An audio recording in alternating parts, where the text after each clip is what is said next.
Okay, thank you very much, and Excellencies, colleagues. I am honored to speak at this important dialogue on revitalizing development effectiveness. I would like to begin by noting that Nigeria warmly welcomes the renewed global commitment reflected in the Sevilla commitment, particularly its strong emphasis on country ownership, transparency, mutual accountability, and results. These principles speak directly to our journey in development cooperation, where better use of timely and comprehensive data is important, particularly for us in the Ministry of Budget and Economic Planning, where we lead coordination and also support the medium-term expenditure framework and provide the Parliament and citizens with clearer information on what external partners are financing in the country. So what is needed now is to move from principles to practice by scaling up such country-led data use across partner countries.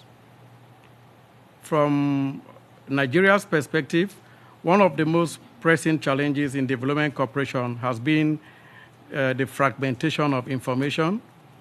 This is so because we work with a wide range of bilateral, multilateral, and philanthropic partners whose support mostly takes the form of project-based aid and who have historically reported through different templates, timelines, and systems.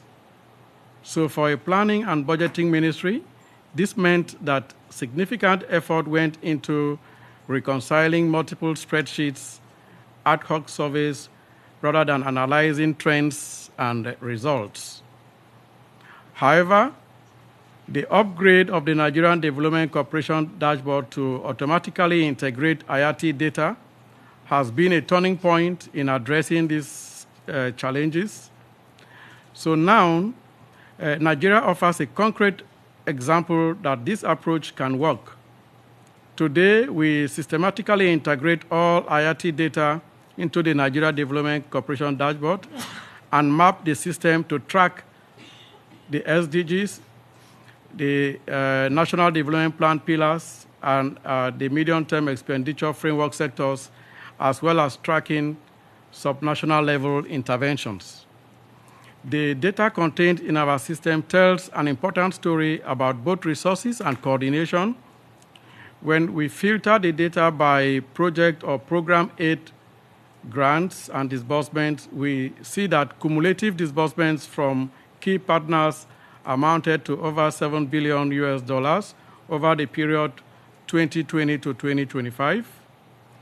Annual volumes rose from just over $1 billion in 2020 to around $1.4 billion in 2022, before easing to about $900 million in 2025, mirroring the broader global trend of tightening aid volumes and underscoring the need for better prioritization and coordination of limited resources.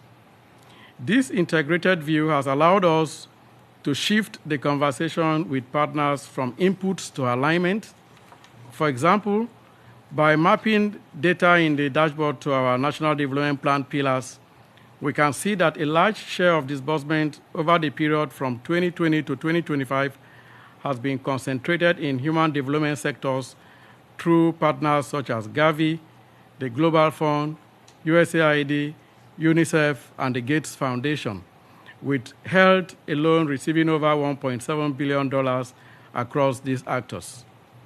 At the same time, the data set helps us identify sectors where external finance is comparatively limited or highly fragmented, informing our dialogue with partners on pipeline development and rebalancing portfolios. Our experience generates 3 practical lessons on how interoperability and systematic integration of IATI data into country aid information management systems can drive improvements in development effectiveness and streamline reporting requirements. First, using IATI data as a common global standard and integrating it directly into our country systems reduces the need for separate donor-specific reporting exercises by enabling a single data set to serve multiple purposes, including national budgets, balance of payment statistics, development cooperation reports, and monitoring of the SDGs.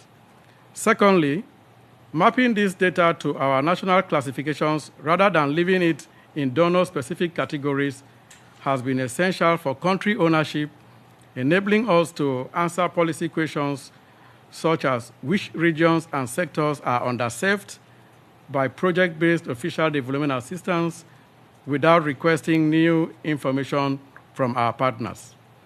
Thirdly, and perhaps most importantly, interoperability has changed institutional behavior because the dashboard provides a near real-time view of external finance projects.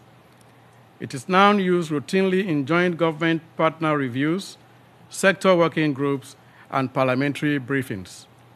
This has strengthened our ministry's convening rule. It also enables the Central Bank and the Ministry of Finance to use the same data for macro fiscal analysis and gives the National Assembly a more solid basis for oversight, thereby translating transparency into accountability and better policy. Nigeria believes that these lessons have direct relevance for the global platforms gathered here today. We see IATI as a foundational data standard that can complement and enable, rather than duplicate, the work of the Development Cooperation Forum, the Global Partnership for Effective Development Cooperation, the International Forum on Total Official Support for Sustainable Development, and the OECD DAC Committee. If these mechanisms increasingly draw on IATI-based country-validated data feeds for their monitoring frameworks, peer reviews, and knowledge products, they can reduce the proliferation of parallel data calls while making the analysis more timely and more grounded in what partner country systems capture. From a partner country perspective, our recommendation is therefore very clear. First, global initiatives should jointly endorse and promote the systematic integration of IATI data into national aid information management systems and related country platforms, building on experiences such as the Nigerian Development Cooperation Dashboard and similar systems in other countries. Secondly, global monitoring exercises under the Sevilla Platform for Action, including those linked to the Development Cooperation Forum and the 2020 Pact for Effective Development Cooperation, should, wherever possible, source their quantitative indicators from these integrated data systems rather than from standalone surveys, thereby directly incentivizing stronger country systems and reducing reporting burdens. Nigeria stands ready to contribute to this agenda in a practical way. We are open to working with interested partners on a pilot that tests how IATI integrated country systems can fully replace at least one major survey-based reporting exercise while still meeting the information needs of global platforms and provider countries.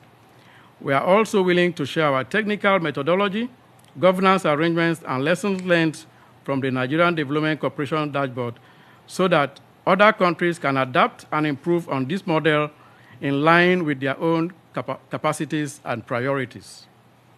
In conclusion, our core message is that revitalizing development effectiveness must start from country practice. When global standards such as IATI are interoperable with national systems, when partner countries are supported to use this data systematically, and when global platforms rely on them for monitoring and policy dialogue, we move from fragmentation to coherence and from rhetoric to measurable improvements in how development cooperation is planned and delivered. Nigeria remains committed to this path and to working with all partners to ensure that the Sevilla commitment translates into concrete gains in transparency, coordination, mutual accountability, at the country level. Thank you.